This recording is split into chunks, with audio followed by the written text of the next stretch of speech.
For centuries, the top of the world was effectively a closed door, locked shut by permanent ice. But rising global temperatures are rapidly melting that barrier, unlocking a brand new ocean that connects Asia directly to Europe. Navigating this environment is a violent challenge. Ships battle hostile weather, sub-zero temperatures, and use sheer kinetic force to crush through meters-thick, jagged sea ice. This map traces the geography of the prize. It illustrates the path of the Northern Sea Route, hugging the Russian coastline all the way from the Bering Strait across to the Barents Sea. Adding the traditional Suez Canal path to the map reveals the magnitude of the shortcut. This northern route cuts transit between Asian and European markets by up to 10 days, effectively bypassing the volatile choke points of the Red Sea. But there is a catch. Under the law of the sea, international straits allow for innocent passage. Russia, however, asserts that the Northern Sea Route consists largely of internal waters. They demand prior transit permission, charge heavy fees, and require foreign vessels to use Russian pilots. To enforce these rules, Moscow relies on its state-owned fleet of up to 17 nuclear-powered icebreakers. Without these ships clearing the path, commercial transit through the thickest ice remains nearly impossible. Beijing is providing the financial muscle to scale this infrastructure. Despite having no Arctic territory, China has declared itself a near-Arctic state, pouring investments into Russian ports and energy projects to integrate the Sea Road into its global polar Silk Road. The surface of the Arctic Ocean is rapidly being locked down as an exclusive Russo-Chinese monopoly. To find any strategic leverage, Western nations are being forced to look down, below the ice. Beneath the disputed shipping lanes lies a second, equally contested layer. The true prize driving the Arctic conflict rests directly on the ocean floor.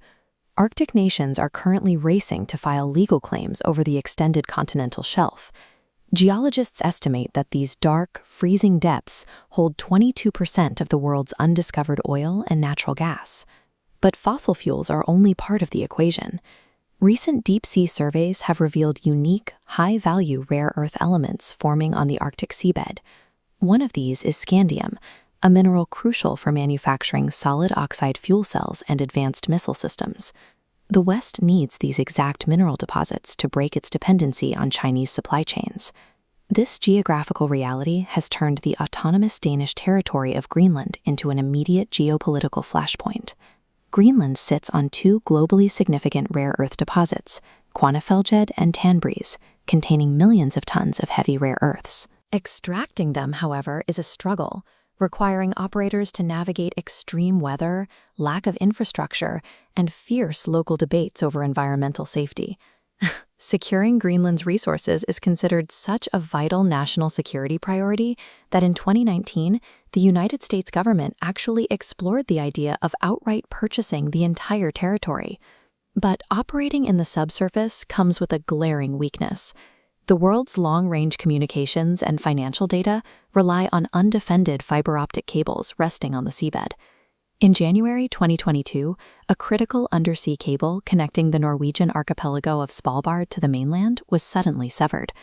While the damage was never officially attributed, Russian trawlers were tracked loitering directly over the cable just before the blackout occurred.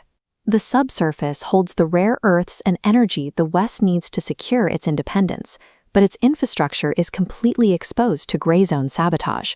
You cannot defend what you cannot see. Ultimately, whoever controls the data in the sky above the Arctic dictates what happens in the ocean below. Right now, Western forces are dealing with a severe blind spot. Due to the extreme northern latitude, geosynchronous satellites struggle to provide coverage, leaving a massive gap in independent command, control, and reconnaissance capabilities. If a conflict breaks out here, military planners are looking directly at the battlefields of Ukraine. There, traditional terrestrial communications and GPS navigation are routinely jammed by sophisticated electronic warfare. To survive in that kind of non-permissive environment, forces must pivot to redundant, low-Earth orbit satellite constellations like Starlink, paired with AI-enabled drones. These systems operate close enough to the Earth to resist jamming and maintain constant data flow. Closing this data gap in space is the absolute prerequisite. Without constant, resilient situational awareness, Western allies cannot detect Russian gray zone tactics or safely maneuver their own ships in the high north. Breaking the Russo-Chinese monopoly on the surface requires a logistics chain that functions entirely outside of Moscow's control. In the shipyards of South Korea and Japan, massive industrial capacity is being repurposed. They are already launching a new generation of heavy, ice-class commercial vessels, capable of surviving the high north without Russian assistance. To provide the necessary escort muscle, the US, Canada, and Finland have signed the Ice Pact. This trilateral agreement is designed to rapidly scale up the production of Allied icebreakers to match the size and capability of the Russian fleet.